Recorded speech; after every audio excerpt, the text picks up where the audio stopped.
በስመ አብ ወወልድ ወመንፈስ ቅዱስ አሐዱ አምላክ አሜን።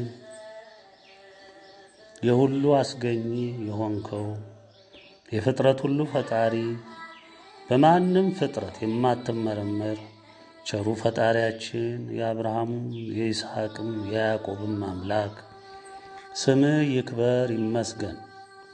እንደማያቋርጥ ጅረት ምስጋና ምድርንም ሰማይንም ሞልቶ ላንተ ይፍሰስ።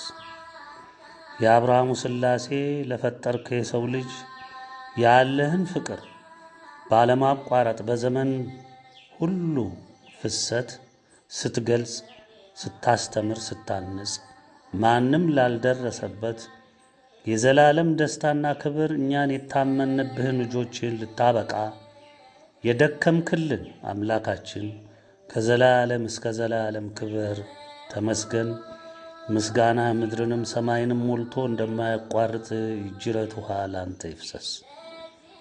ቸሩ መድኃኔ ዓለም ጌታችን መድኃኒታችን አዳኛችን አባታችን አምላካችን ከኃጢአት ባርነት ከዘላለም ሞት ነፃ ያወጣህን ስምህ የተመሰገነ የተባረከ ይሁን።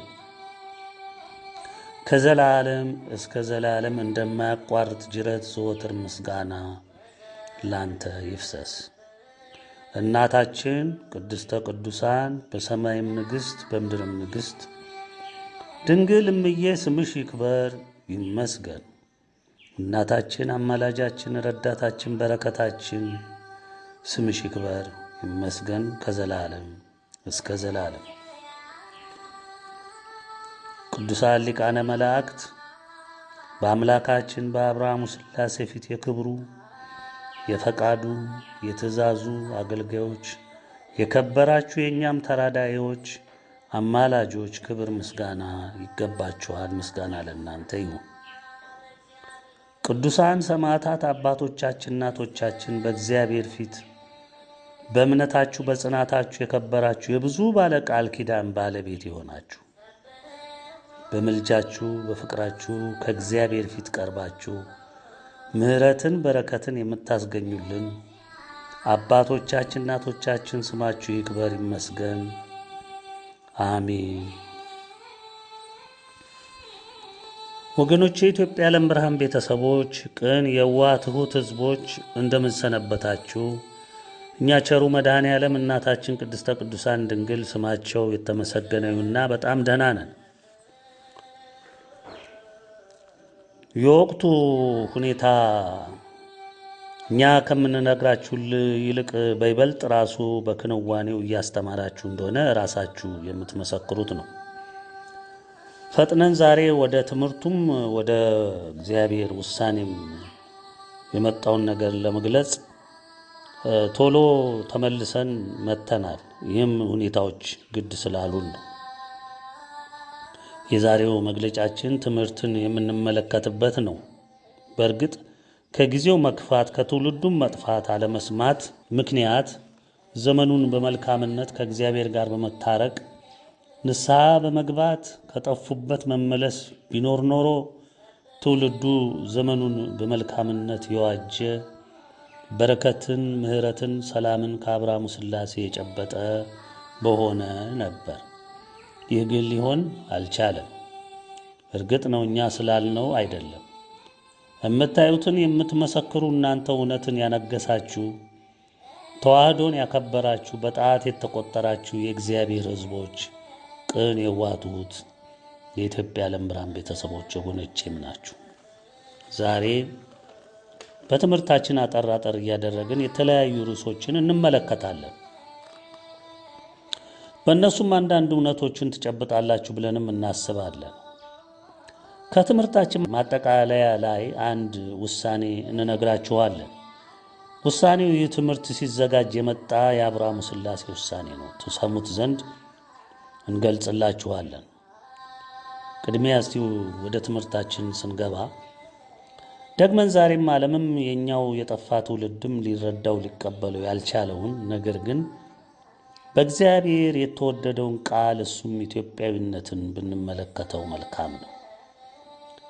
ስለ ኢትዮጵያዊነት በትምህርታችን ደጋግመን እንዳነሳን ሁላችሁም የምታስታውሱት ነው። እግዚአብሔር ኢትዮጵያን ያከበረበት፣ የወደደበት፣ የተከለበት ምርጫ ያደረገበትን ምክንያት በመጠኑ ቀደም በነበሩ መግለጫዎቻችን፣ ትምህርቶቻችን ውስጥ ሁሉ ነግረናችኋል። በዋናነት በኢትዮጵያዊነት ውስጥ ዘመንን እየዋጁ ያለፉ የቀደሙ አባቶቻችን በነበራቸው እውነትን ያነገሰ ከልብም የመነጨ የአምላካቸው ፍቅር፣ የአብርሃሙ ሥላሴ ፍቅር በእምነታቸው ጽናትም በእግዚአብሔር በጥልቅ እንዲወደዱ የሆነበት ምስጢር ነው። ዛሬ ለዓለሙ ሁሉ ሊረዳው ያልቻለ ቅዠት የሆነበት ምክንያቱ ደግሞ እግዚአብሔርንና ፈቃዱን ትእዛዙን አምኖ ለመኖር ያልወደደ ትውልድ ስለሆነ ነው። እግዚአብሔር ተዋህዶ እምነትን፣ ኢትዮጵያዊነትን የቃል ኪዳኑ ምልክት ያደረጋትን አረንጓዴ ቢጫ ቀዩን ሰንደቅን ለያይቶ አልተመለከተም፣ ለያይቶም አላስቀመጠም። አንዱ አንዱን እንዲመግብ የምስጢር ቋት እንዲሆኑ አደረገ። በአንድነት በውህድነት ተመለከተ እንጂ ስለ ቃል ኪዳኑ ሰንደቁን፣ ስለ ሀገርነት፣ እንደ ሕዝብ ስለ መውደድ በምድር ትልቅ ይሆን ዘንድ ይከበር ዘንድ የወደደውን ስም ኢትዮጵያዊነትን እሱን ለማመን ለወደደውም ለመውደድም ለመፈቀርም ለመከበርም ዘላለማዊ ሕይወትን ለመጨበጥም የከበረውን የልጅነት ክብርም ለመጨበጥም ተዋህዶን እምነትን ከነሚስጥሯ ለኢትዮጵያውያን በፍቅሩ ሰጠ።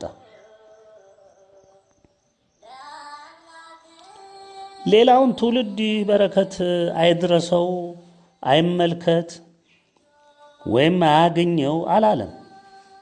ነገር ግን በቃሉ የተጻፈውን ሳይሸራረፍ፣ ሳይደለስ፣ ሳይከለስ፣ ሳይቀነስ ፈቃዱን፣ ትእዛዙን፣ ሐሳቡን ጨብጦ የመጣውን ሰማዕደ አሐዱን መጽሐፍ ቅዱስ በባሮቹ አማካኝነት በየዘመኑ አጎልብቶ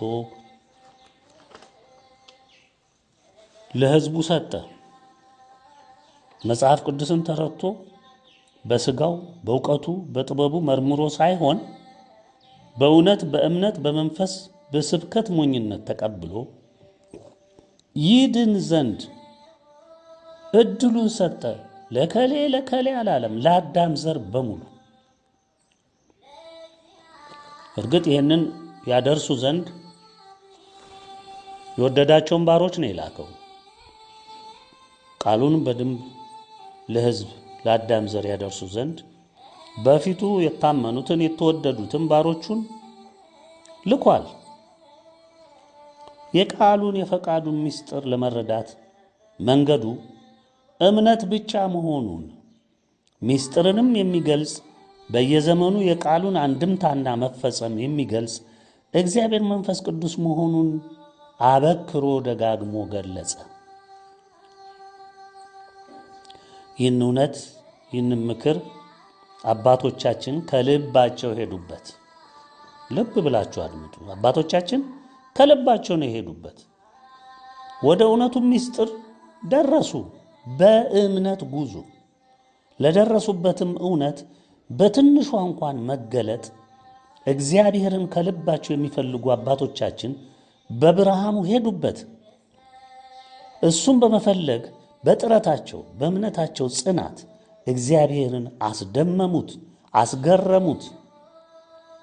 ጥንካሬያቸውን፣ ውሳኔያቸውን የከፈሉትን ዕድሜያቸውን ጊዜያቸውን ሁሉ መስዋዕት አድርገው እሱን ሲፈልጉ በመኖራቸው እግዚአብሔር ተደነቀ፣ ተደመመ፣ ተደሰተባቸው። በዚህም እግዚአብሔር ከልብ ወደዳቸው፣ መረጣቸው፣ አከበራቸው፣ በፍቅር በመሃላቸው አደረ። አባቶቻችን የሄኖክን የእምነት አካሄድን ስለተከተሉ አካሄዳቸውንም ከእግዚአብሔር ጋር ስላደረጉ፣ ልብ ብላችሁ አስተውሉ ወገኖቼ። ሰው አካሄደውን ከእግዚአብሔር ጋር ካደረገ ምንም የሚያጣው ነገር የለም። ምን ፈተና ቢበዛበት፣ ምን ቢወድቅ ቢነሳ፣ ምን ቢያጣ ቢነጣ፣ ምን የሰው ጠላት ቢበዛበት፣ የዲያብሎስ መንጋ በላዩ ላይ ቢዘምት፣ ቢያስሩት፣ ቢገሉት፣ ቢፈጩት፣ ቢቆሉት፣ በዚህ ሁሉ ውስጥ ሁሉ እግዚአብሔርንና ፈቃዱን በመፈለግ አካሄዱንም ከእግዚአብሔር ፈቃድ ጋር ያጣበቀ ሰው ዞሮ ዞሮ አሸንፎ ይወጣል። ስለዚህ እግዚአብሔርንም እንዲህ ነበር አባቶቻችን የፈለጉት። አካሄዳቸውን እንደ ሄኖክ ከእግዚአብሔር ጋር ስላደረጉ በቢጫ ወርቅነት የተተረጎመችውን የሀገርነት ስም የስሞች ሁሉ የበላይ የሆነችውን ኢትዮጵያዊነትን ወይም ኢትዮጵያ ከነ ሚስጥሯ ተዋህዶ እምነት በኢትዮጵያዊነት ማህፀን እንዲያድግ እንዲወለድ የዚህም ሕዝብ ሰንደቅ አረንጓዴ፣ ቢጫ፣ ቀዩ ወይም ቀስተ ደመናው የቃል ኪዳኑ ምልክት እንዲሆን ወሰነ፣ ሰጠ። ይህ ደግሞ የሆነው እግዚአብሔርን ከልብ ስለፈለጉና ስለወደዱት ነው። ኦሪት ዘፍጥረት ምዕራፍ 5 ከቁጥር 21 እስከ 27 ስለ ሄኖክ ምን ይላል? ሄኖክም 165 ዓመት ኖረ፣ ማቱሳላን ወለደ። ሄኖክም አካሄዱን ልብ በሉ፣ አካሄዱን ከእግዚአብሔር ጋር አደረገ። ማቱሳላንም ከወለደ በኋላ የኖረው 200 ዓመት ሆነ፣ ወንዶችንም ሴቶችንም ወለደ። ሄኖክም የኖረበት ዘመን ሁሉ 365 ዓመት ሆነ። ሄኖክም አካሄዱን ከእግዚአብሔር ጋር ስላደረገ አልተገኘም፣ እግዚአብሔር ወስዶታልና ሞትን ሳይሄደ። ይውላችሁ በእምነት እግዚአብሔርን ማስደሰት ይቻላል። በእምነትና በእምነት ብቻ። በእውቀት ይቻላል፣ በሊቅነት በጥበብ በዚህ ሄደን በዚህ ወጥተን በዚህ ወርደን ኮሌጅ ዩኒቨርሲቲ ይህ ሁሉ እግዚአብሔር ጋር አያደርስም። እምነት ብቻ ነው የሚያደርሰው። ብዙ ሺህ ዘመን እምነት በኢትዮጵያዊነት ማዕፀን ውስጥ ተወልዶ ሳይጨነግፍ እንዴት እንደሚያድግ በአባቶቻችን አካሄድ ተረጋግጧል። እግዚአብሔርም አረጋግጦታል፣ ተቀብሎታል፣ አክብሮታል። ከነሱ የወረዱት የእምነት ልጆቻቸውም ኖረውበት ውጤቱን አይተነዋል። እኛም ዛሬ ልጆቻቸው የነሱ ፍሬዎች ነን። ልብ በሉ፣ እግዚአብሔር ከመሰረቱም ራሱን ለሰው ልጅ ያስታወቀው መሰረታዊ ትእዛዛቶችን ተቀብለን አምላክነቱን አምነን ወደነው ታዘነው እየበረታና እያደገ በፍቅርም እየጸና በሚሄደው እምነታችን ይበልጥ እያወቅነው እሱም እንደ እምነታችን ጥንካሬ እንደ ፍቅራችን ጥልቀት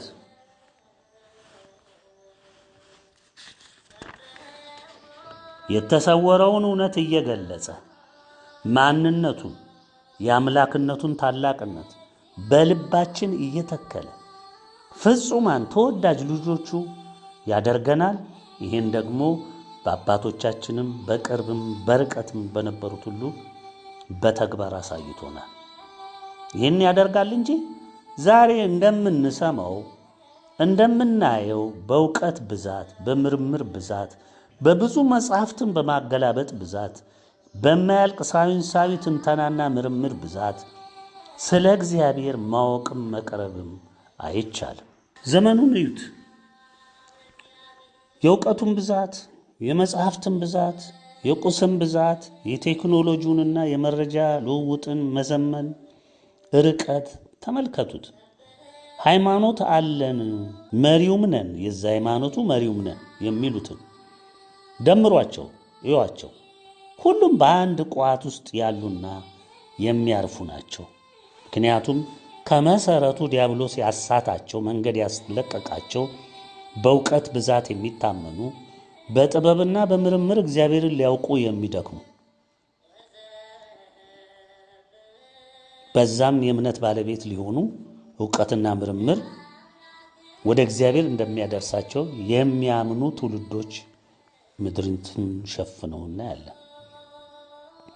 እሱም እውቀት፣ ጥበብ፣ ምርምር፣ ፍልስፍና ናቸው። እነዚህ የሚከተሏቸው መንገዶች በእነዚህ መነጽርነት ምድርን ለኑሮ ምቹነት እንዳደላደሉት ሁሉ ምድርንም ለኑሮ ምቹ እናደርጋለን ብለው እንደሮጡበት ሁሉ አብረውም መጥፊያቸውንም በመስራት የሄዱበትን ርቀት ሁሉ ገልብጠው እግዚአብሔርን በእውቀታቸው በምርምራቸው ሊደርሱበት እንደሚችሉ አምነው ከምድሩ አልፎ ሰማዩንም ሲያስሱ አይተናል።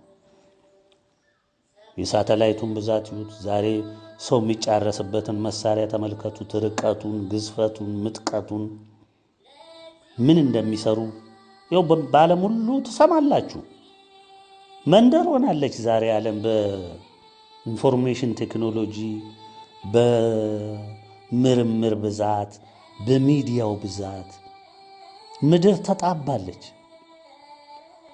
አካሄዱ የዲያብሎስ የትዕቢት የክህደት ነውና አንዳች ውጤት ሳያመጡበት ዛሬ ለደረሱበት የመጥፋት የመጠፋፋት አደጋ ደርሰዋል። ይሄ ነው እንግዲህ እግዚአብሔርን ንቆ አቃሎ ምክሩንም አልሰማ ብሎ ተግዛጹንም አልቀበል ብሎ ንስሐም አልገባ ብሎ እግዚአብሔር ያስቀመጠውን ሕግና መንገድ ረግጦ ማትረፍ ስለሌለ ዛሬ ጆሮአችሁ ይሰማል፣ ዓይናችሁ ያያል፣ ዓለም የደረሰችበትን እያያችሁ ነው። ዕውቀት፣ ጥበብ ወደ እግዚአብሔር አያደርስም። ወደ ዲያብሎስ፣ ወደ ቀደመው እባብ፣ ወደ ዘንዶ፣ ወደ ሐሰተኛው ነቢይ በእርግጥ ያደርሳል። ጨለማና ገሃነምን ለመውረስ ያስችላል።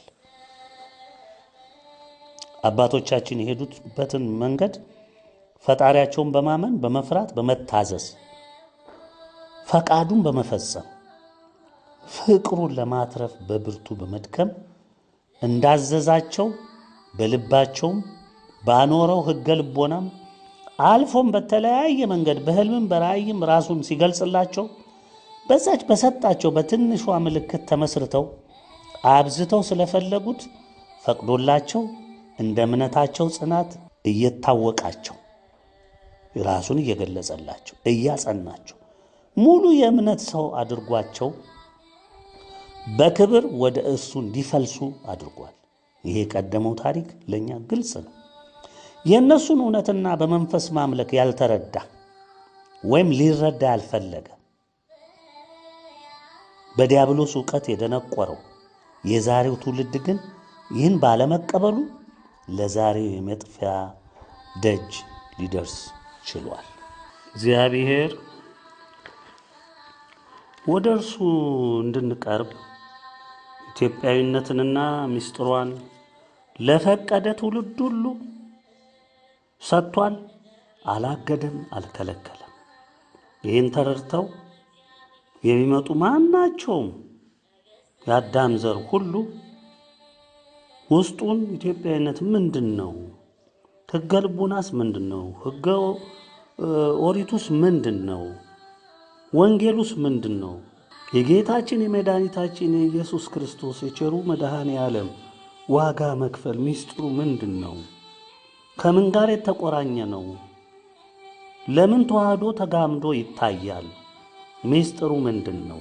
መግቢያው በር ምንድን ነው ብሎ ላሰበ፣ ለወሰነ፣ ለወደደና እውነትን ለመረዳት ልቡ ለፈቀደ ሁሉ እግዚአብሔር ክፍት አድርጓል። አልሸፈነ፣ አልከለለ። ዛሬ የምትሰሙትን ከመልእክት 1 ጀምሮ እስከ መልእክት 10 ድረስ በብዛት ቁጥር የሌለው መግለጫ ትምህርት ይህን ሁሉ ለ19 ዓመት ሳንታክት ወደ እናንተ ስናደርስ ይኖር ነው። የእግዚአብሔርን እውነት ወደ እናንተ ለማስረጽ አይደለም እንዴ? ፈቃዱን ለመግለጽ አይደለም እንዴ? ከመሰረት የነበረውን እውነት ለእናንተ ለማድረስ አይደለም እንዴ? ዲያብሎስ ለዘመናት ሲሸፍን የኖረውን ከናንተ ህሊና ሲያርቅ የኖረውን ከእግዚአብሔር ፈቃድና ሐሳብ አስወግዶ አናጥቦ አስለቅቆ መንገድ አስቶ ያጠፋውን ትውልድ ሁሉ እግዚአብሔር ዝም ብሎ መጥቶ ለምን ከመንገዴ ወጣ ብሎ ሊያጠፋ አይደለም የመጣው።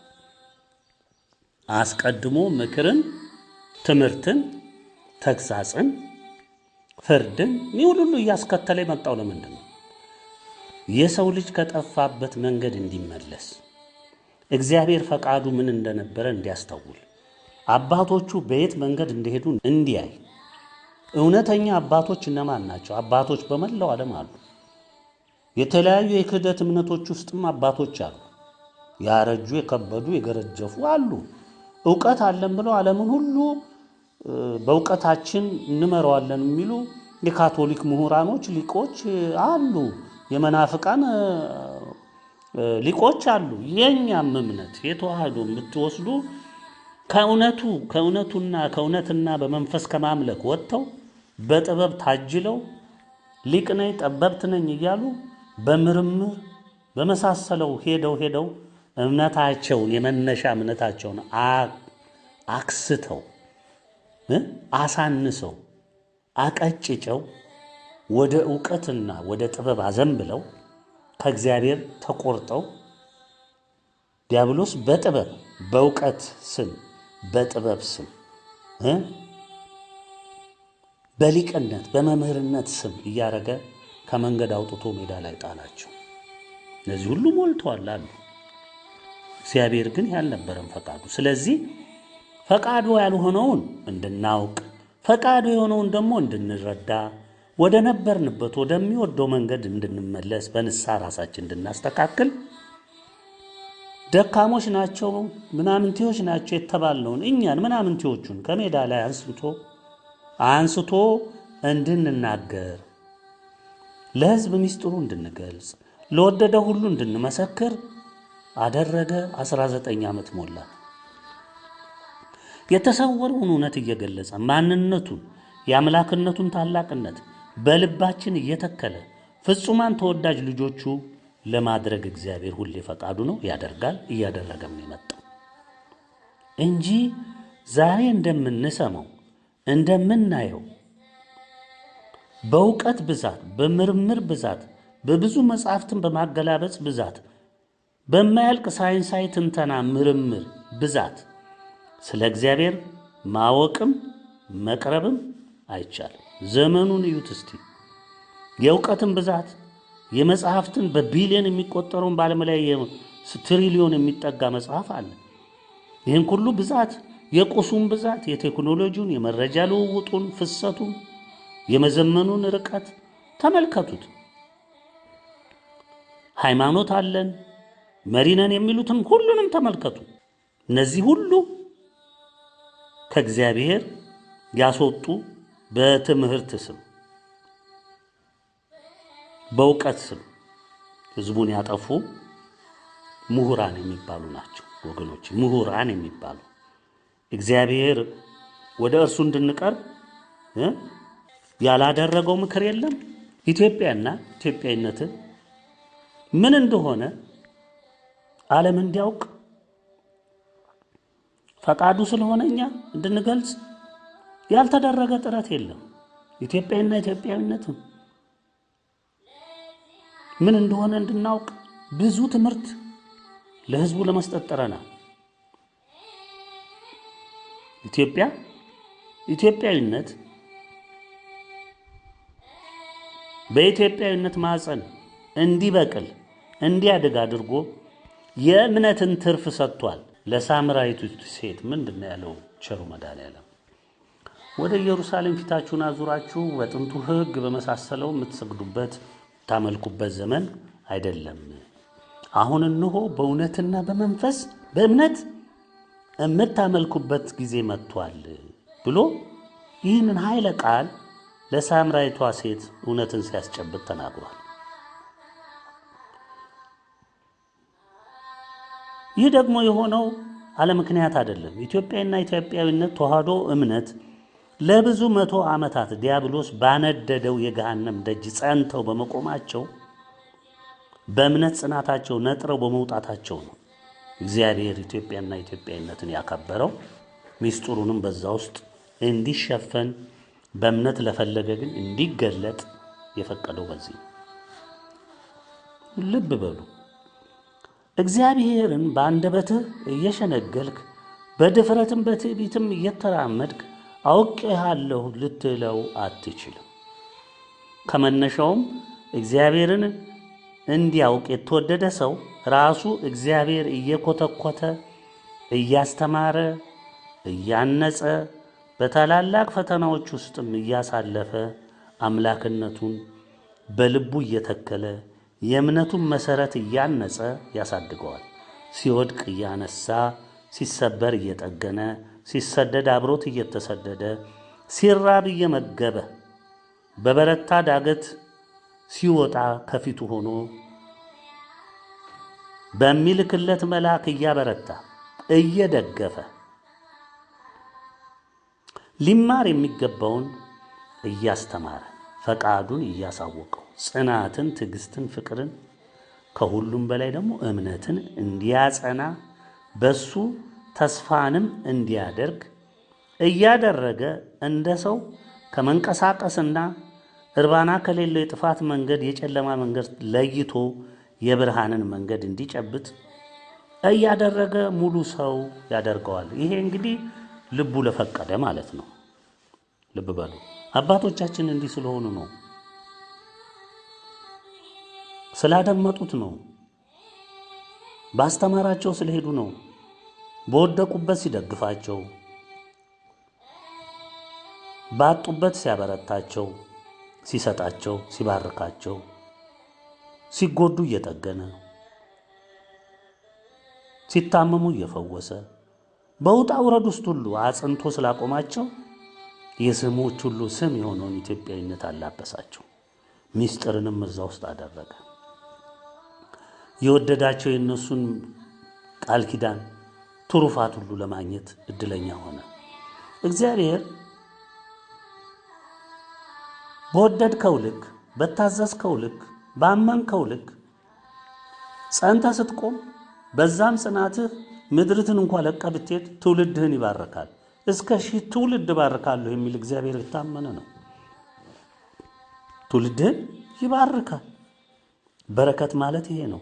እውነትን እየገለጸ እኛ ልጆቻቸው የአባቶቻችን ልጆች እውነትን እንድናውቅ ያደረገን በእነሱ ድካም በእነሱ ልፋት እግዚአብሔር ትውልዱን ለማዳን ስለፈቀደ እኛ ምጣደር ስለደረሰልን ይሄን ልታውቁት ይገባል።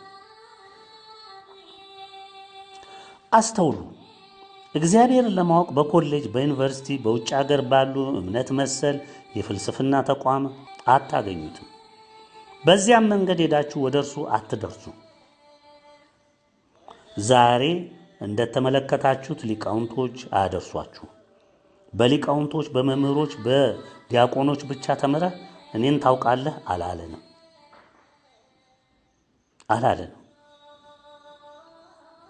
አያችሁ ያለው ምን እንደሆነ በቆሮንቶስ 1 የቆሮንቶስ አንደኛው መልእክት ምዕራፍ 1 ላይ እንደተጠቀሰው ነው። ምን ይላል ቃሉ? የመስቀሉ ቃል ለሚጠፉት ሞኝነት፣ ለኛ ለምንድን ግን የእግዚአብሔር ኃይል ነውና። አያችሁ የእግዚአብሔር ኃይል መሆኑን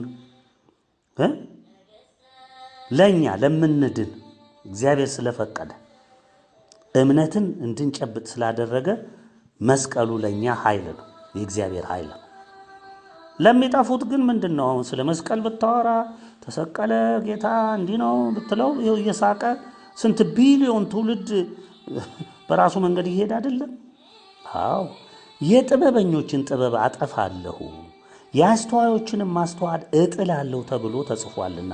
ይሄው እንግዲህ ይሄን እንቀበላለሁ እኮ አላለም እግዚአብሔር። አጠፋዋለሁ፣ ባዶ ከንቱ አደርገዋለሁ። እኔን በጥበብ አታውቀኝም። አየህ የአስተዋዮችንም ማስተዋል እጥላለሁ። አስተውያለሁ፣ ተመራምሬያለሁ። ጥበበኛ አይቀበልህም፣ አያውቅህም። ጥበበኛ የት አለ? ጸሐፊ ሴት አለ፣ የዚች ዓለም መርማሪ ሴት አለ። ትውልድ ስማ፣ ተመራማሪው፣ ታዋቂው እኔ ጋ ነው እግዚአብሔር አለ እያላችሁ የምትቀባጥሩ ሊቃውንቶች፣ መምህራን ሁሉ ስሙ። ጉባኤ ትላለህ፣ ልዩ ጉባኤ ትላላችሁ፣ ህዝቡን ወደ ገደል ትሰዳላችሁ። ወዮላችሁ! እግዚአብሔር የዚችን ዓለም ጥበብ ሞኝነት እንዲሆን አላደረገምን? ይሄ ቃሉ ነው። እንግዲህ በእግዚአብሔር ጥበብ ምክንያት ዓለም እግዚአብሔርን በጥበቧ ስላላወቀች፣ ይውላችሁ እግዚአብሔር በራሱ ጥበብ ነው። የጥበብ ሁሉ ፈጣሪ ራሱ እግዚአብሔር ነው። ዓለም ዲያብሎስ ያደነቆራት ዓለም በጥበቧ ብዛት እግዚአብሔርን ስላላወቀች በስብከት ሞኝነት የሚያምኑትን ሊያድን የእግዚአብሔር በጎ ፈቃድ ሆኗልና። ተነገረህ እውነት አመንክ፣ ተቀበልክ። በቀላሉ አምነህ መቀበል ነው። ሰማህ ጆሮ፣ ልብ ተቀበለ። መዳን ነው። ማመን ነው፣ መዳን ነው። ይሄ ነው የእግዚአብሔር በጎ ፈቃድ። አዋቂዎችስ ጥበበኞችስ መቼም አይሁድ ምልክትን ይለምናሉ፣ የግሪክ ሰዎችም ጥበብን ይሻሉ። እውነት አይደለም? የዚህ ዓለም ሰው ዛሬ በእነሱ ምሳሌ አይደለ እየሄደ ያለው? አውሮፓኒው፣ አሜሪካኒው፣ ኤሽያውንም ሁሉንም የሚዋቸው በጥበብ ነው፣ በእውቀት ነው። እግዚአብሔርም በዛ መነጽር ነው የሚፈልጉት። እኛ ግን የተሰቀለውን ክርስቶስን እንሰብካለን። ይህም ለአይሁድ ማሰናከያ፣ ለዓለም ሁሉ ነው። ይሄ ለዓለም ሁሉ ማሰናከያ ነው፣ ለአሕዛብም ሞኝነት ነው፣ ለሁሉም ሕዝብ። ለተጠሩት ግን ልብ በሉ፣ አይሁድ ቢሆን የግሪክ ሰው ቢሆን የማንኛውም አሕዛብ ቢሆኑ የእግዚአብሔር ኃይልና የእግዚአብሔር ጥበብ የሆነው ክርስቶስ ነው። ከሰው ይልቅ የእግዚአብሔር ሞኝነት ይጠበባልና የእግዚአብሔርም ድካም ከሰው ይበረታልና ይላል። እንግዲህ ቃሉ ወገኖቼ እንቀጥል። ቃሉ ወንድሞች ሆይ መጠራታችሁን ተመልከቱ፣ መጠራታችሁን ተመልከቱ። እንደ ሰው ጥበብ ልብ በሉ። አሁን ሰው እንደሚሰብከው በጥበብ ይገኛል እንደሚለው ሳይሆን እግዚአብሔር ጥበበኞች ሆኑ፣ ብዙዎች ኃይለኞች ሆኑ፣ ብዙዎች ባላባቶች ሆኑ፣ ብዙዎች አልተጠሩም። በቃ በዚህ መንገድ የሄዱ አልተጠሩም። ነገር ግን እግዚአብሔር ጥበበኞችን እንዲያሳፍር አያችሁ፣ የዓለምን ሞኝ ነገር መረጠ። ሞኞቹን እንደኛ አይነቶቹን ምስኪኖቹን ከየሜዳው መረጠ እግዚአብሔር። ብርቱንም ነገር እንዲያሳፍር እግዚአብሔር የዓለምን ደካማ ነገር መረጠ። ይኸውላችሁ ኃያሉን መረጠ ይላል፣ ሊቁም መረጠ ይላል፣ ባለጠመንጃውን መረጠ ይላል፣ ንጉሱን መረጠ ይላል። የትኛውን መረጠ ይላል? ደካማ ነገርን መረጠ። እግዚአብሔር የሆነውን ነገር እንዲያጠፋ የዓለምን ምናምንቴ ነገር የተናቀውንም ነገር መረጠ። በቃ ንቃችሁን የለም እንዴ? የት ናቸው እነዚህ ምንድን ናቸው እያላችሁ የምትሉን? እኛ አሁን ጥሩ ምስክር ነን። እኛ የኢትዮጵያ ዓለም ብርሃን ምናምን ምንድን ናቸው እነዚህ? ከየት የመጡ ናቸው? ስንት ሊቅ፣ ስንት ጠበብት፣ ስንት ምሁር፣ ስንት ዲያቆን መምህር ነኝ ምን ነኝ እያለ ሜዲያውን መሬቱን ምድሩን ያጣበበ ሁሉ ሞልቶ እነዚህ ከሜዳ በቀል የሚሉ አሳሳቾች ምናምንቴዎች ከንቶች፣ አንዳንዶችም እብዶች ምናምን ይሉናል። ምን ብቻ የማይሰጡን ስም የለም። ይህ ሁሉ ቢባልም የመረጠው እግዚአብሔር ማንን ነው እንደዚህ የምንባለው? አያችሁ፣ የተናቀውን ነው እግዚአብሔር የመረጠው። ስጋን የለበሰ ሁሉ በእግዚአብሔር ፊት እንዳይመካ፣ ነገር ግን የሚመካ በእግዚአብሔር ይመካ ይላል። እንግዲህ ይሄ ነው ይውላችሁ። ልብ በሉ። ኢትዮጵያና ኢትዮጵያዊነት ለምን ተመረጡ? መልሱ ከላይ ያየኸው ነው ባጭሩ። አንተ የናቅሃቸውን እግዚአብሔር አከበራቸው። ዓለም አልሰማ አለ። በዓለም ስሌት ሀያላን ማለት አሜሪካ G7 የምትላቸው ወይም G20 የምትሏቸው ናቸው። የዲያብሎስ ሀያላን ማለት ነው። ዲያብሎስ ያነገሳቸው ሀያላን መንግስታት ሁሉም በምድር ላይ ያሉ ዛሬ በሙሉ አንድም የእግዚአብሔር መንግስት የለም፣ ምንም የለም። ሙሉ በሙሉ የዲያብሎስ መንግስታቶች ናቸው ምድር ሙሉ በሙሉ የሸፈኑት። 195 ሀገር 200 ሀገር ይባል እንደዚህ ነው ያሉት። ሁሉም ግን የዲያብሎስ ልጆች ናቸው። በእነሱም ታምነው በእነሱም የሚተዳደረው አብዛኛው ማለት ትችላላችሁ የዲያብሎስ ታማኝ ነው። ህዝቡም ራሱ በተለያየ እምነት ውስጥ ገብቷል። ካቶሊክ፣ መናፍቅ፣ እስላም፣ ሽንቶይዝም፣ ሂንዱይዝም ምን ቁጥር ስፍር የሌለው ሞልቷል። ከዛ የተረፈው በዘረኝነት፣ ከዛ የተረፈው ደግሞ በተለያየ በእውቀቱ በምኑ በአምልኮ ባዱ በትብታቡ በተለያየ ተተብትቦ ሙሉ በሙሉ ተይዟል። እጅግ ጥቂት ሰው ነው እግዚአብሔርን ፈርቶ የሚኖር በእውነቷ መንገድ ላይ የሚሄድ። ምሳሌ ኢትዮጵያ ዓለም ብርሃን የእምነት ጀግናዋ ኢትዮጵያና ተዋህዶ ናቸው። በኢትዮጵያዊነት ማህፀን በብርሃን ተኮትኩተው ያደጉ። ዛሬ ኢትዮጵያን አፈርሳለሁ ተዋህዶን አጠፋለሁ ብለህ የዘራኸውም የማፍረስ ርቀት ይሄው እየታየ ነው።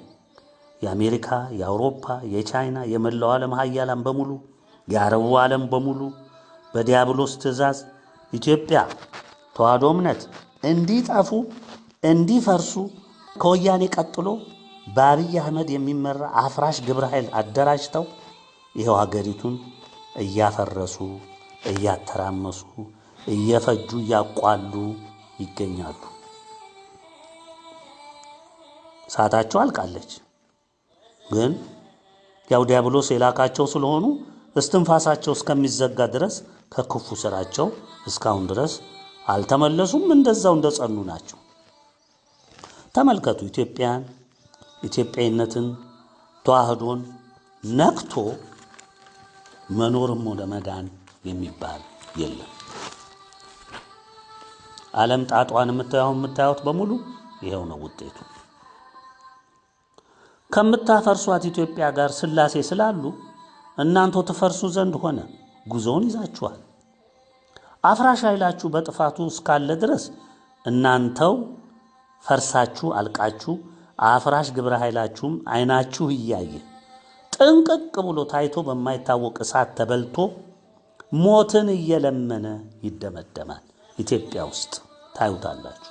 መዝሙር 73 74 በቅንፍ ውስጥ ከ13 እስከ 15 ምን ይላል? እግዚአብሔር ግን ከዓለም አስቀድሞ ንጉሥ ነው፣ በምድርም መካከል መድኃኒትን አደረገ።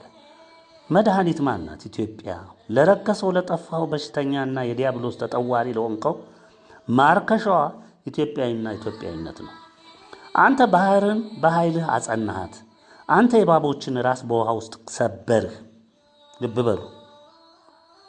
በመላው ዓለም ያለህ የዲያብሎስ ልጅ የቀደመው እባብ ልጅ ትሰበራለህ፣ ትጠፋለህ። ይሄ ቃሉ ነው።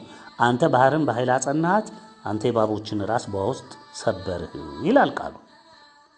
አንተም የዘንዶውን ራሶች ቀጠቀጥህ። ትቀጠቅጣቸዋለህ፣ ታጠፋቸዋለህ ማለት ነው። ለኢትዮጵያ ሕዝቦች ሰዎች አያችሁ፣ ለኢትዮጵያ ሕዝቦች ሰዎች ኢትዮጵያዊነትን ላነገሱ፣ ተዋህዶን ላነገሱ፣ በእግዚአብሔር ለሚታመኑ፣ ፈቃዱን ላወቁ ምግባቸውን ሰጠሃቸው። በእናንተ ሞት መጥፋት ኢትዮጵያ ኢትዮጵያዊነት አሸንፋ ሰላሟን አግኝታ በትንሣኤው ትነግሳለች። አንተ ምንጮችንና ፈሳሾችን ሰነጠቅህ። አንተ ሁልጊዜ የሚፈሱትን ወንዞች አደረቅህ ይላል ቃሉ። እንግዲህ መዝሙር ዳዊት ላይ ታገኙታላችሁ። እንግዲህ ወገኖቼ ኢትዮጵያዊነት፣ ኢትዮጵያ ተዋህዶ እምነት የተዋሃዱ የተጋመዱ የማይነጣጠሉ የተቃወማቸውን የሚደመስሱ የሚያጠፉ የእግዚአብሔር ጣቶች ወይም እጆች ናቸው። እነዚህን ኃይለ ቃሎች አቃልሃል፣ ንቀሃል፣ አልተቀበልክም። በእነሱ መስፈሪያነት ተለክተህ ትደመሰሳለህ። ኃይለ ቃሎቹን ዛሬም ስማ፣ ዕጣህን የሚወስኑ ናቸውና። ኢትዮጵያ የሥላሴ የክብራቸው መገለጫና መመስገኛ ምድር፣ ኢትዮጵያ ርስተ ድንግል ማርያም፣ ኢትዮጵያ ዓለም ብርሃን፣ ኢትዮጵያ ዓለም ገዥ። ይህንን ተቀብልሃል፣ አልተቀበልክም። ታውቀዋለህ፣ አታውቀውም። ንቀዋል አይደል? አሁን ይህንን እውነት ትሰማለህ ብለን እኛ ትሰማለህ ብለን አይደለም የምንናገረው። ነገር ግን የተፈረደብህ በምን ምክንያት እንደሆነ እንድታውቅ ብቻ ነው። ርዕሱ ረጅም ነው። ወደፊት እድሉ ካለ እንመለስበታለን። ሌሎቹም ተጓዳኝ ርዕሶች ለዛሬ አዘጋጅተን ነበር ወገኖቼ። ነገር ግን በመግቢያው እንደጠቀስኩላችሁ ውሳኔውን ለመግለጽ አዘግይተን ነበር ወደ ኋላ ድጋሚ ትእዛዝ በዚህ ዝግጅትና በዚህ ቀረጻ መሃል ስለመጣብን ድጋሚ ትእዛዝ መጣብን። እንግዲህ ትምህርቱን ወደ ማጠፉ ሄደናል። ወደፊት እግዚአብሔር ከፈቀደ ትምህርቱን እንቀጥላለን። ግን ጊዜ ያለቀ ይመስላል። ውሳኔውም ከበድ ያለ ነው። እስከዛሬ ከሰማነው እንግዲህ የከበደ ነው። ብዙ ጊዜ እንደነገርናችሁ እኛ እግዚአብሔር የወሰነውን ነገር እየገለጽን አንዳንዴ ልባችን ውስጥ እግዚአብሔር የተከለው ፍቅር ነውና ሕዝብ እንዲድን እያልን ውሳኔ እየጣስን በትዕግስት አሁንም ተመለሱ፣ አሁንም ኑ ንስሐ ግቡ እያልን ጮት አብዝተን ነበረ። በጣም ብዙ ጊዜ የዘጋነውን እየከፈትን ራሳችንም እየተገሰጽንበት ብዙ ዋጋ እየከፈልንበት እዚህ ሰዓት ደርሰናል። ዛሬ ግን ይሄ የለም። ብርቱና እጅግ ከባድ ውሳኔ ነው። ብዙውን ጊዜ ዓለም በፍርድ መያዟን ተናገረ። ምልክቶቹም እንደ መልእክቱ እየተፈጸሙ ነው። ግን ትውልዱ አስተዋለ? ሰማ? አልሰማም። እኛ በተደጋጋሚ ስለ እምነት መርከባችን ገልጸናል። እንደ ኖህ ለንስሐ ጠርተናል። ብዙውን ጊዜ የተዘጋውን በር ቃላችንን በማጠፍ ደጋግመን ተመለሱ ብለናል፣ ኑ ግቡ ብለናል። ዛሬም አላርም ብሎን ጮህን። ጭራሽ ንቀትና ፌዝ ነገሰ። እንግዲህ ስማ አዳም ዘር፣ ዛሬ ከጸባዖት በወጣው ውሳኔ መሰረት ከአብርሃሙ ሥላሴ በተሰጠ ጥብቅ ውሳኔና ትእዛዝ መሰረት እኛም ይችን ውሳኔና ትእዛዝ አንዲች ብለን እማናልፋት እናንተ ቀይ መስመር እንደምትሉት የሆነ ነው። ውሳኔና ትእዛዙን መሰረት አድርገን ይኸው እንገልጽላችኋለን። ዓለም ሰምታም አይታም ወደማታውቀው ፍጹም መጠረግ፣ በእሳት ወላፈን መበላት፣ መውደም፣ መክሰም ትሄድ ዘንድ የመጨረሻው መለከት ተነፍቷል። በቃ ስም አዳም ዘር፣ የመጨረሻው መለከት ተነፍቷል። እስካሁን በጠራነው ጥሪ በተዋህዶ ቤተ ክርስቲያንም ውስጥም ውጭም ያላችሁ በተለይ ረጅም ዕድሜ ለተዋህዶ እምነታችሁ የከፈላችሁ አዛውንቶች፣ እናቶች፣ ጎልማሶች እባካችሁ ፈጥናችሁ ወስኑ። በንስሐ ከሚጠረጉት መሃል ውጡ። ንስሐን ተጠቀሙ። ቶሎ ውጡ። በንስሐ ፈጥናችሁ ወደ እግዚአብሔር ውደቁ። ፍጠኑ። በቃ እስከ ሐምሌ 7 ቀን 2017 ዓመተ ምህረት ድረስ ብቻ ደግሜ እለዋለሁ። እስከ ሐምሌ 7 ቀን 2017 ዓመተ ምህረት ድረስ ብቻ እድል አላችሁ። ከዛች ዕለት በኋላ የኢትዮጵያ ዓለም ብርሃናዊ መንግስት ዓለምን ከአምላኩ እስኪረከብ ድረስ ከአብርሃሙ ሥላሴ ከቸሩ መድኃኔ ዓለም ከእናታችን ከድንግል እስኪረከብ ድረስ እና አዲስ ትእዛዝ ተረጋግጦ እስከተሰጠው ድረስ ሁሉ ነገር የተዘጋ ሆኖ ወደ ቅጣቱ ወደ መፈጸሙ ጉዞ እንዲቀጥል ተወስኗል፣ አብቅቷል። የኢትዮጵያ ዓለም ብርሃናዊ መንግስት የኢትዮጵያ ዓለም ብርሃን ቤተሰቦቹን በቅፉ ያሉትን እውነተኞቹን በቅንነትም በየዋህነትም በትሑትነትም ያሉትን ሁሉ በሩቅም ቢሆን በቅርብ በባታቸውም ያሉትን በመንፈስ አንድነት በኢትዮጵያ ዓለም ብርሃን መርከብ ውስጥ እንዲሳተፉ እንዲገቡ እንዲሳፈሩ ስለተደረገ ከሐምሌ 7 2017 ዓ.ም በኋላ የእምነት መርከቢቱ ሙሉ በሙሉ በውስጥም እንዲሁም በአብርሃሙ ሥላሴ ከውጭም እንድትዘጋ የሚያደርግ መሆኑን በብርቱ እያሳወቅን እስከ ሐምሌ 7 2017 ያለው ጊዜ ወርቃማ በእውነትም ሾልኮ አመለጡ የሚባል አባባል ሰርቷል ለማለት ይቻላል። በእውነትም የመጨረሻ እስትንፋስ ሰው አጠራቅሞ አይደለም። መጨረሻ ማራቶን የሚሮጥ ሰው አይታችሁ ነው። የመጨረሻ እስትንፋሱን ስቦ ነው የመጨረሻዋን 42 ኪሎ ሜትር ሊጨርስ ትንሽ ሲቀረው ያለ የሌለ እስትንፋሱን ስቦ ነው የሚያመልጠው እና የሚገባው። ልክ እንደዛ ያለውን የመጨረሻ እስትንፋስ ስባችሁ የምታመልጡበት ወቅት መሆኑን በብርቱ እናረጋግጣለን። በቃ ለቤተሰቦቻችን የኢትዮጵያ ዓለም ብርሃን ቤተሰቦች፣ ቅን የዋህ ትሁት ህዝቦች አስፈላጊውን ሁሉ እንድታደርጉ ቀደም ተነግሯችኋል። ይሄ እናንተም ሰምታችኋል። የቀራችሁ ካለ በጊዜ ባለችው ቀን ውስጥ አጠናቁ። ቀረ የምትሉትን ነገር አጠናቁ። በውጭ ያላችሁ ቤተሰቦቻችን ፈጥናችሁ ለመወሰን እንዲመቻችሁ ወደ ድንግልም ወደ መድኃኔዓለምም ጠይቁ። ምን እንወስን፣ ምን እናድርግ፣ እዚህ እንቆይ፣ እንሂድ፣ ሁሉንም ከእግዚአብሔር ጋር ምከሩ። አንድ ሱባኤ ውሰዱ። ቶሎ ብላችሁ ይህንን ነገር አቅርቡ። እግዚአብሔር መልስ ይሰጣችኋል። በተመከራችሁት መንገድ እንደተለመደው በእምነት እርምጃ ውሰዱ። ቆዩ ከተባላችሁ መቆየት፣ ውጡ ከተባላችሁ ደግሞ መውጣት ይሆናል። ከሐምሌ 7 2017 ዓ.ም በኋላ ከኢትዮጵያ ዓለም ብርሃን የሚተላለፍ የንስሐ ግቡ ጥሪ እንደማይኖር ዛሬን እያረጋገጥን፣ ትምህርት ቢኖር ሁኔታው ከፈቀደ ብቻ ይሆናል። መገናኛው ዘዴ እስካለ ድረስ ማለት ነው። ትምህርት እስካለ ቀዳዳ ቤተሰቦቻችንን ለማጽናናት፣ ለመምከር፣ ለምስጋናም ለሁሉም ትምህርቱን እንሰጣለን እና ንስሐ ግባ እና ተመለስ ብለን ግን የምናስተላልፈው የለም። ከተዘጋ በኋላ መርከቡ ከተዘጋ በኋላ ሁሉ ነገር ካበቃ በኋላ ሙሴ ውስጥ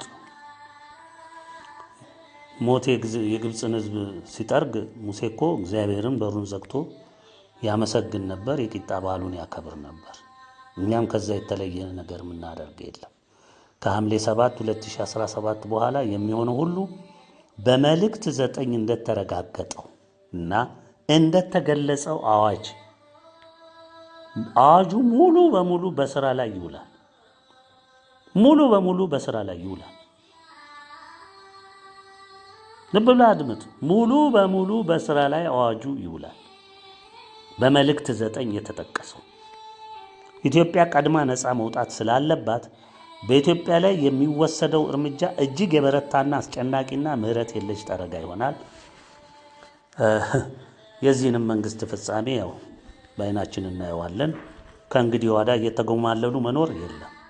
በቃ አሁን ያለ የአገሪቱ ችግር መከራ ለንስሐ የሚያበቃ የጠፋ እንዲጸጸት፣ ያልተረዱ እንዲረዱ፣ በስጋ እውቀታቸው፣ በሀብታቸው፣ በገንዘባቸው፣ በስልጣናቸው፣ በጠመንጃቸው የሚመኩ ሁሉ ከንቱነታቸውን አውቀው እንዲጸጸቱ የተወሰደ የተመጠነ ቅጣትና ግሳጼ ነበር። የሆነ ሆኖ የተጠቀሙበት ተጠቅመዋል። በሩ ከመከርቸሙ በፊት ገብተዋል። የተፈረደባቸው ቀድሞ ምህረት የማይሰጥ ወንጀልና ኃጢአት ውስጥ የተዘፈቁ ፍርዳቸው ስለማያንቀላፋ ተከትሏቸው ዘልቋል። በመሆኑም ሺህ ዘመንም ቢሰጣቸው ስለማይመለሱ ስለ እነሱ መድከም ከንቱ ሆኗል፣ አብቅቷል። በዮሐንስ መልእክት ውስጥ ታገኙታላችሁ። ሞት ለሚገባው ወንጀልና ኃጢአት እኔ ምህረት አለብንም፣ ሞት ለማይገባው ነው ብሎ ሐዋርያው ዮሐንስ ያስቀመጠውን መልእክት ማየት ትችላላችሁ። በመሆኑም ከሐምሌ 7 2017 በኋላ በየትኛውም ቀንና ሰዓት እግዚአብሔር ባወቀው እንደ መልእክቶቹ አገላለጽ ቁጣው ይፈሳል፣ አዋጁ ተፈጻሚ ይሆናል፣ የታሰበው እስከሚፈጸም ይቀጥላል። ዓለም በሙሉ በኢትዮጵያ ዓለም ብርሃናዊ መንግስት ስር እስከሚገዛ ድረስ ጠረጋው ከ7 እጥፍ ወደ 7 ጊዜ 7 እጥፍ እየተባዛ ይቀጥላል። በጥቂት ሚሊዮኖች የሚቆጠር ህዝብ ሊቀር ይችላል ወይም ላይቀር ይችላል። እሱ የእግዚአብሔር ውሳኔ ነው። መቋጫው ግን የኢትዮጵያ ዓለም ብርሃናዊ መንግስት የዓለሙ ገዢ መሆኑ በተግባር ሲረጋገጥ ብቻ ይሆናል። ልብ በሉ። የኢትዮጵያ ዓለም ብርሃናዊ መንግስት ያልነገሰበት በስልጣኑና በአገዛዙ ስር ያላደረገው አገር ህዝብ መከራውን አክብዶ ፍጹም መጠረግና ባዶ ምድር እስከሚቀር ድረስ የቁጣው በትር ያርፍበታል እንጂ አንዳች የሚያመጣው ነገር የለም። እጅ ባለመስጠት የሚገኝ መፍትሄ በፍጹም አይኖርም። እጅም መስጠት የሚቻለው እየለመኑ ነው። እሪ ብሎ እየጮሁ እያለቀሱ ነው። ተንበርክኮ እየተንፏቀቁ ነው። ደም እንባ እያፈሰስክ ነው የምትለምነው። በስተመጨረሻ የምናሳስባችሁ ቢኖር የቃል ኪዳን ኃይለ ቃሎቹን ሰንደቃችንን በቤታችሁ በበዓታችሁ ማድረግን አትርሱ። የተመከራችሁትን በሙሉ እስከ ዛሬ ስትመከሩ ስለኖራችሁ ቤተሰቦቻችንን ነው የምንለው። አስታውሱና በተግባር አውሉ። ማህበራዊ ሚዲያው እስካለ ትምህርትን ለቤተሰቦቻችን ለማድረስ እንሞክራለን። ለተቀረው ሕዝብ ግን የምንለው አንዳች የለንም። ከእምነታችን መርከብ ስንወጣ መቅሰፍቱና ጠረጋው አብቅቶ እግዚአብሔር ውጡ ነግቷል ሲለን ብቻ በግልጽ የምንገናኝ ይሆናል።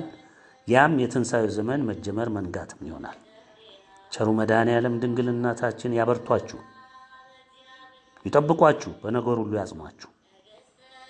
አይዟችሁ ወገኖቼ፣ እዚህ ሰዓት ላደረሳችሁ አምላክ ለእናታችሁ ለሁሉም ሊቃነ መላእክት ለቅዱሳን አባቶቻችሁ ሁሉ እያመሰገናችሁ ጸንታችሁ በበዓታችሁ እግዚአብሔር ኑሩ ቆዩ ባላችሁ ቦታ ሁሉ ጸንታችሁ ቁሙ። ባለምልክት ናችሁ። ለበጎ ሰዓት የታተማችሁ ናችሁ። ሙሴ የእስራኤልን ሕዝብ ተረክቦ ወደ ነጻነት ጉዞ ከመጀመሩ በፊት በትዕቢቱ በጥጋቡ የጸናውን ፈርዖንና የግብፅን ሕዝብ ከነ ንብረቱ ከነ ሰራዊቱ ከነ ከብቱ ሁሉ ሞት ሲጠርገው የእስራኤል ሕዝብ በቤቱ ተወስኖ በሩን ዘግቶ የቂጣ በዓሉን አምላኩን እያመሰገነ ሰዓቱን ይጠብቅ ነበር። ከተፈጸመ በኋላ እግዚአብሔር በጠላቱ ፊት ከፍ አድርጎ ጠላቶቹን ሁሉ ትቢያ አስልሶ በክብር ወደ ነጻነት ጉዞ ተንቀሳቅሷል። ይሄ ነው ዛሬም የሚሆነው። ይሄው ነው ዛሬም የሚሆነው። ይሄው ነው። የኢትዮጵያ ዓለም ብርሃናዊ መንግስት ስር የማይሆን የማይገዛ እጁን የማይሰጥ ሁን የተባለውን የማይሆን ነጭም ጥቁርም አረቡም ኤሽያውም ላቲኑም በጥቅሉ በመላው ዓለም ያለ መንግስትም ህዝብም ሙሉ በሙሉ ይጠፋል፣ ይጠረጋል። አልገዛ ያለ ህዝቡንም እመራለሁ ብሎ የቆመ መንግስት ባገኘው ቀዳዳ ሁሉ ነፍሱን ለማዳን ቅሬትም ቢሆን ለማትረፍ ያለው ቀዳዳ እድል ለምኖ ተንበርክኮ እግዚአብሔርን ኃያልነት ፈጣሪነት አምላክነት ተቀብሎ ድንግልን ታምኖ እጁን ለመስጠት ለኢትዮጵያ ዓለም ብርሃናዊ መንግስት እጁን ለመስጠት መድከም አለበት። መድከም፣ እንባውን ማፍሰስ፣ መንፋቀቅ፣ ደሙን ማዝራት ሁሉ ይቀጥላል። ስቃውን አይቶ ነው ያም እጅ ለመስጠት። ይህ ሁኔታ በመላው ዓለም በአገራችንም በኢትዮጵያም የጸና ይሆናል። አዋጁ ምን እንደሚል ታስታውሳላችሁ። በመልእክት 9 ያለውን አዋጅ ማንኛውም ህዝብ መንግስት ከወዲሁ በውል ቢመለከተው ይጠቅመዋል። የአብርሃሙ ሥላሴ የተመሰገነ ነው። ቸሩ መድኃኔዓለም የተመሰገነ ነው። እናታችን ቅድስተ ቅዱሳን ድንግል በሰማይም ንግሥት በምድርም ንግሥት የተመሰገነ ይሁን። ቅዱሳን ሊቃነ መላእክት የተመሰገኑ ይሁኑ። ቅዱሳን አባቶቻችን የተመሰገኑ ይሁኑ። እግዚአብሔር ይመስገን። በዚህ መጨረሻው ሰዓት የእግዚአብሔርን ፈቃድ ትእዛዝ ለመፈጸም ለውጊያው የተሰለፉትን ቅዱሳን ሊቃነ መላእክት ከነሰራዊቶቻቸው እንደየማዕረጋቸው የተመሰገኑ ይሁኑ። በዚህ የእግዚአብሔር ኃይለ ቃል የዛሬውን መግለጫችን ውሳኔያችንንና ትምህርታችንን እንደመድማለን። እንግዲህ ወገኖቼ፣ የኢትዮጵያ ዓለም ብርሃን ቤተሰቦች፣ ቅን የዋህ ትሁት ህዝቦች፣ እግዚአብሔር በያላችሁበት ይጠብቃችሁ።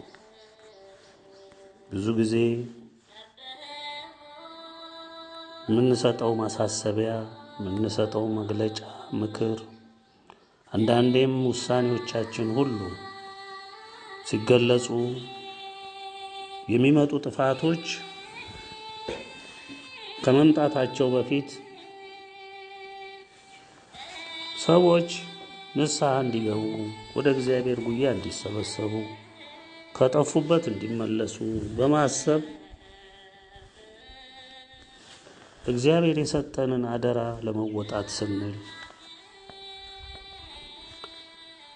የተለያዩ ውሳኔዎችን በመግለጫችን ስንገልጽ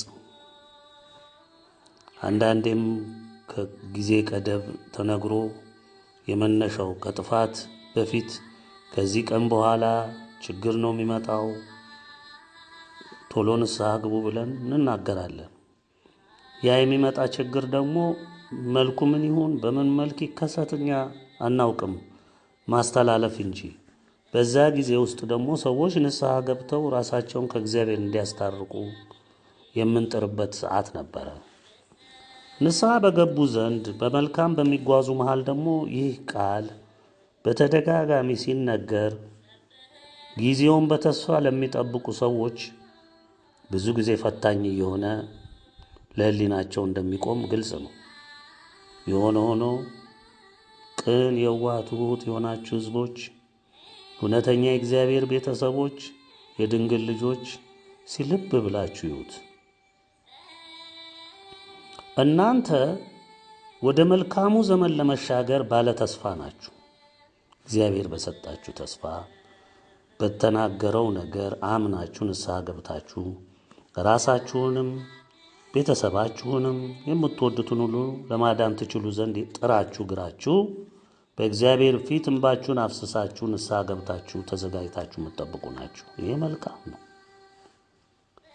እስቲ የሚወድቀውን ሕዝብ አስቡት፣ የሚቀረውን ሕዝብ አስቡት። እንደ ኃላፊነት ስሜት እግዚአብሔር እንደሰጣችሁ ኃላፊነት እዛ የሚጠፉ ሕዝቦች ምንም የሚጠፉ ቢሆኑ እንደኛው ሰው ናቸው። ባጠገባችሁ እስቲ ግምት ውሰዱ። እንደናንተ የማያምኑ ነገር ግን አንዳንድ ጊዜ አብረዋቸው የሚሄዱ ሕዝቦች ይኖራሉ። የምታውቋቸው፣ የምትግባቧቸው፣ የምታስቧቸው አሉ። እነዛም ሊጠፉ ነው እና በዓይነ ሕሊናችሁ ስታዩ ያጠፋፋቸው ሁኔታ፣ የሚመጣው ቁጣ፣ ያ ሁሉ ያሳስባችኋል።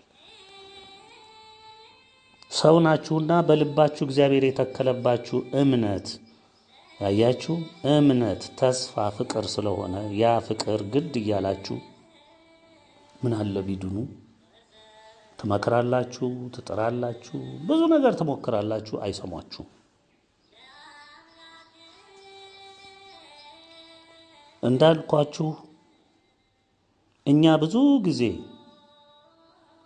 ቃልን ወደ መሰብሰብ መልሰን በር ወደ መክፈት እባካችሁን ወደ ማለት ወደ ልመና የምንሸጋገረው ይህ ሁኔታ እያሳሰበን ይህ ሁኔታ ልባችን ውስጥ እየተነሳ ሲያስቸግረን ነው።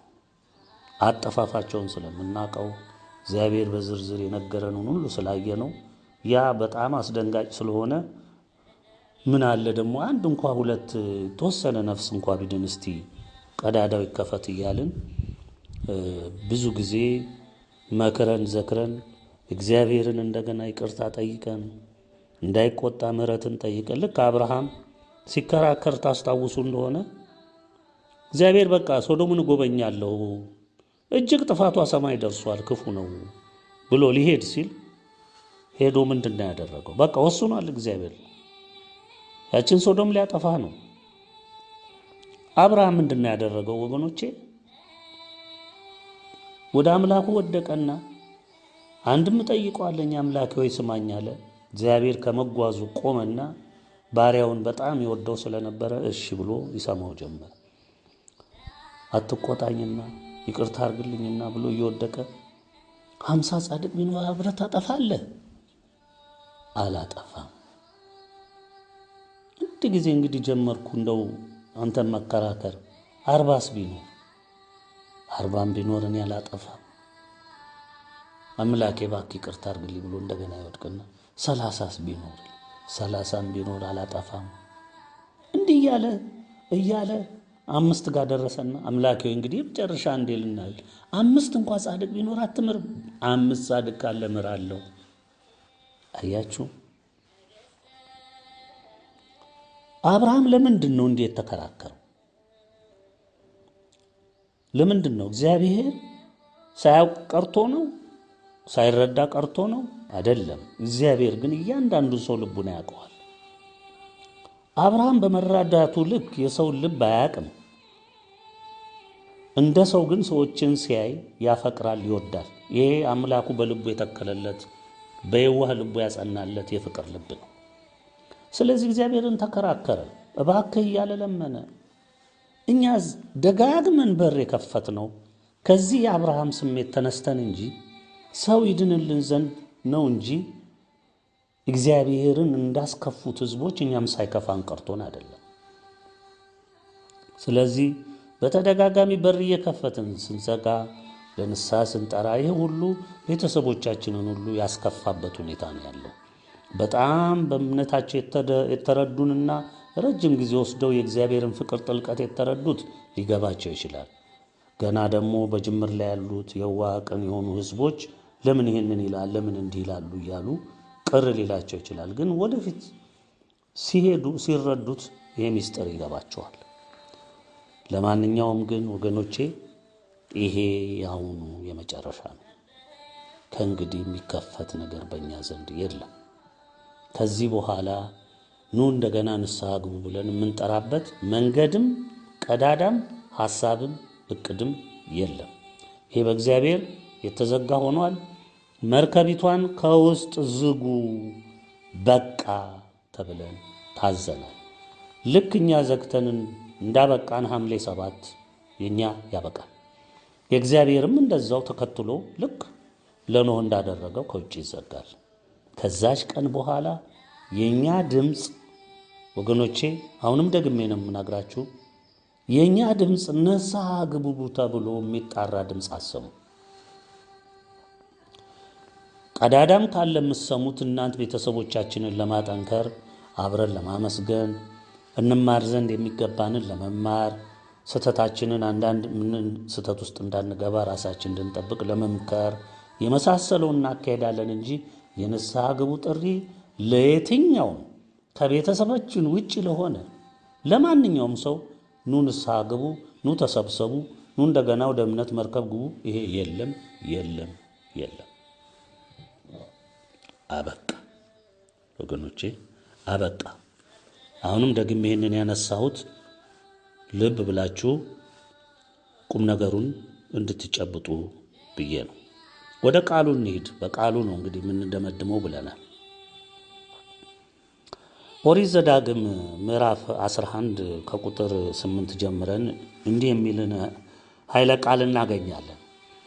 እንግዲህ ይላል እንድትጠነክሩ ተወርሷትም ዘንድ ወደምትሻገሩባት ምድር እንድትገቡ እንድትወርሷትም እግዚአብሔርም ለእነርሱና ለዘራቸው ይሰጣት ዘንድ በማለላቸው ወተትና ማርም በምታፈሰው ምድር ዕድሜያችሁ እንዲረዝም ዛሬ ለእናንተ የማዘውን ትእዛዝ ሁሉ ጠብቁ። አያችሁ እንግዲህ ደጁ ደርሰናል። ወደ እምነት መርከብም ተካተናል። ሊዘጋ ነው። የቀረችው 2 ሳምንት 3 ሳምንት አትሆንም። ከዛ በኋላ ዝግ ነው።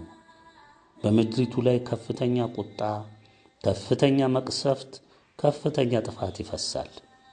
እግዚአብሔር እንደ ቃሉ ሁሉን ነገር ያደርግና ለተረፉት ህዝቦቹ ቃል ለገባላቸው ህዝቦቹ ለትንሣኤው ላሰባቸው ህዝቦቹ እግዚአብሔር ምድሪቱን ያስረክብና ወደዛች ወደ ማርም ወተትም ወደምታፈሰው ምድር እንዲገቡ ያደርጋል። ስለዚህ ይህ ቃል በእናንተ ልብ ውስጥ ጸንቶ ሊቆም ይገባል። ትወርሷት ዘንድ የምትገባባት ምድር በአትክልት ስፍራ እንደሚዘሩ ዘርህን እንደዘራህባት በእግርህም እንዳጠጣሃት እንደወጣህባት እንደ ግብፅ ምድር አይደለችም። ነገር ግን ትወርሷት ዘንድ ተሻግራችሁ የምትገቡባት ምድር ኮረብታና ሸለቆ ያለባት አገር ናት። በሰማይ ዝናብ ውሃ ትረካለች።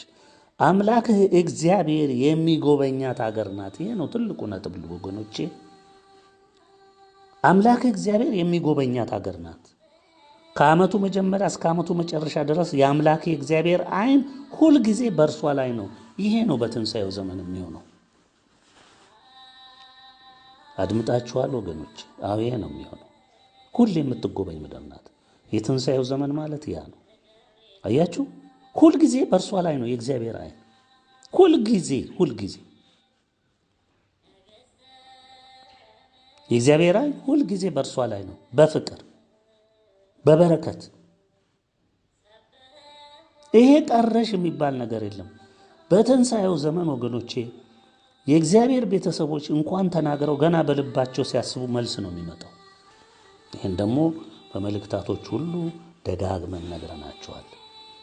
እንዲህም ይሆናል እናንተ አምላካችሁ እግዚአብሔርን ትወዱ ዘንድ በፍጹም ልባችሁ በፍጹም ነፍሳችሁ ታመልኩት ዘንድ ዛሬ ለእናንተ የማዘውን ትእዛዜን ፈጽማችሁ ብትሰሙ እህልህን ወይንህንም ዘይትህንም ትሰበስብ ዘንድ በየጊዜው የበልጉን ዝናብና የክረምቱን ዝናብ ለምድራችሁ አወርዳለሁ። በሜዳ ለእንስሶች ሣርን እሰጣለሁ።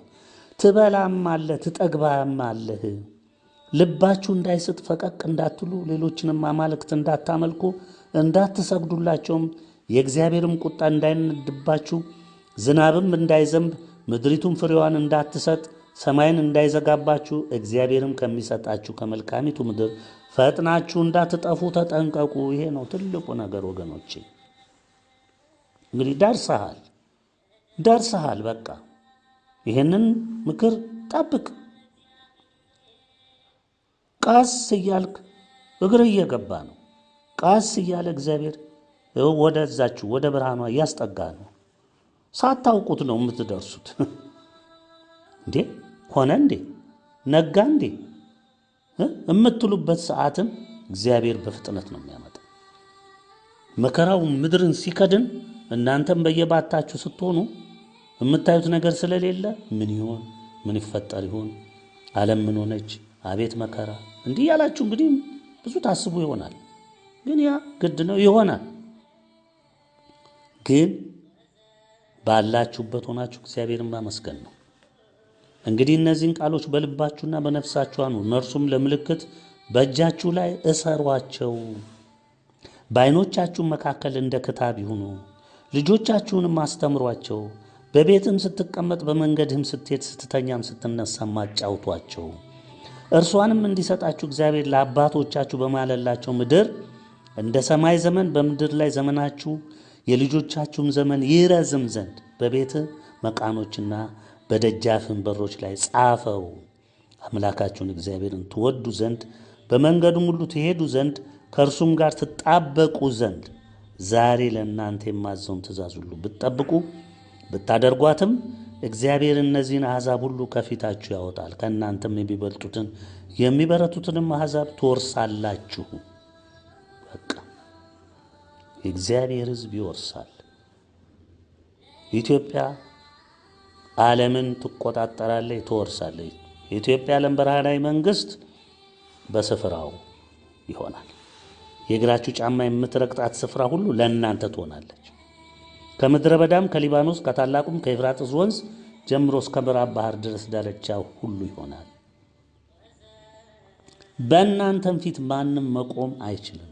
አምላካችሁ እግዚአብሔር እርሱ እንደተናገራችሁ ማስፈራታችሁን ማስደንገጣችሁንም በምትረግጧት ምድር ሁሉ ላይ ያኖራል። እነሆ እኔ ዛሬ በፊታችሁ በረከትና መርገምን አኖራለሁ።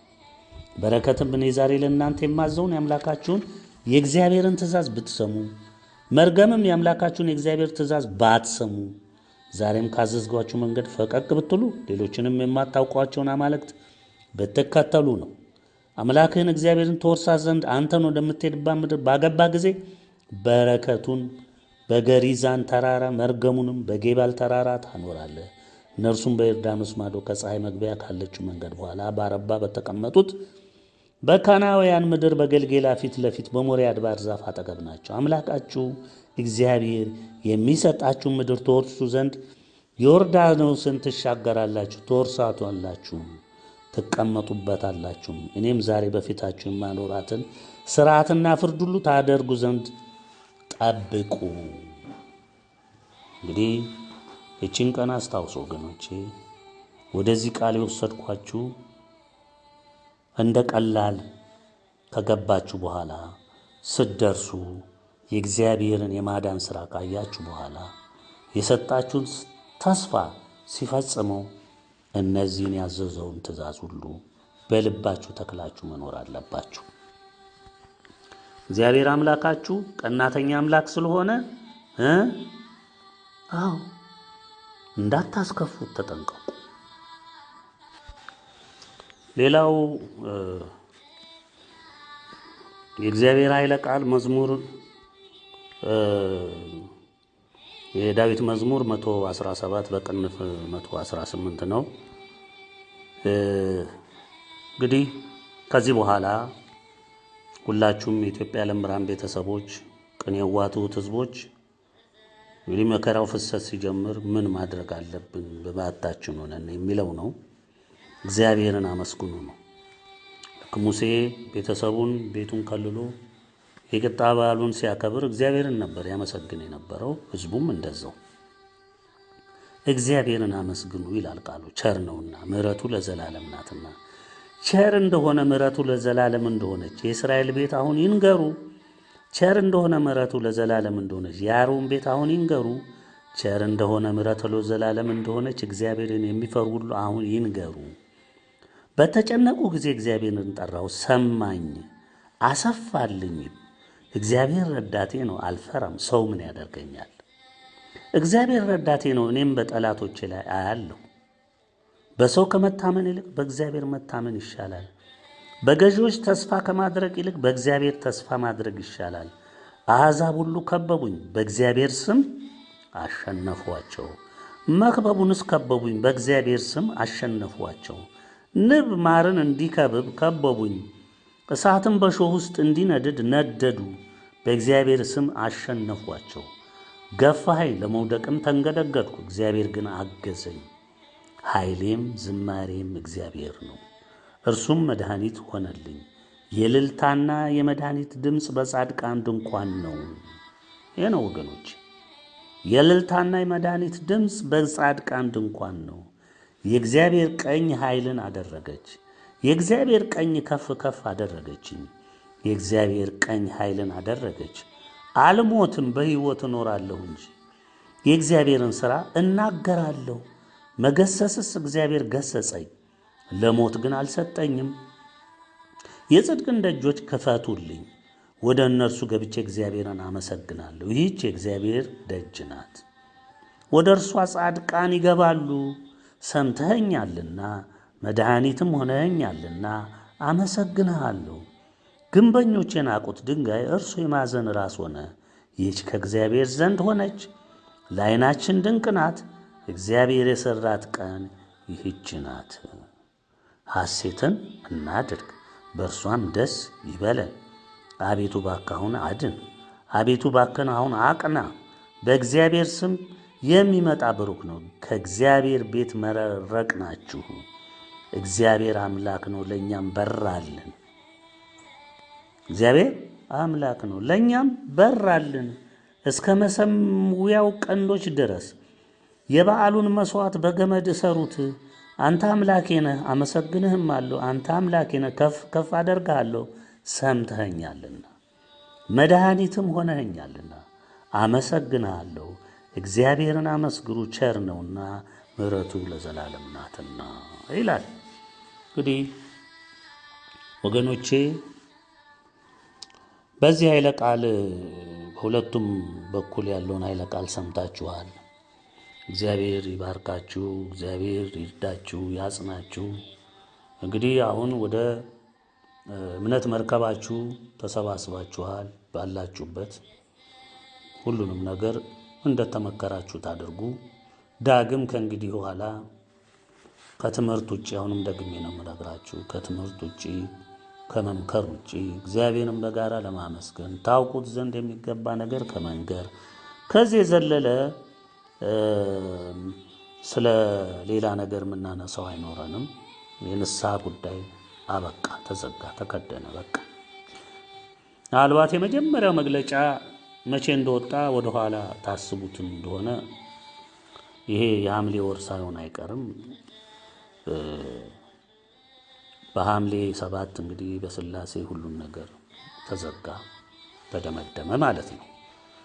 የሚከፈተው እንግዲህ እግዚአብሔር በፈቀደ ሰዓት ነው። እኛም ከእምነት መርከባችን የምንወጣው ኑ ውጡ ልጆቼ በቃ ነጋ፣ ይኸው ምድሪቱም እንግዲህ ጸርታለች፣ ወደዚህ ወደ ብርሃኑ ውጡ ብሎ ሲል ያኔ ነው እንግዲህ ሁሉን ነገር በብርሃን ሆነን የምናየው፣ እግዚአብሔርንም እየቦረቅን የምናመሰግነው ያኔ ይሆናል።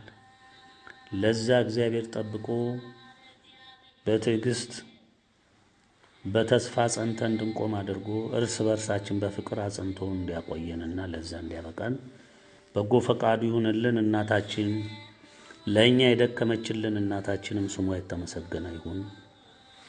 እኛን ሲራዱ የኖሩት ቅዱሳን ሊቃነ መላእክት ሁሉ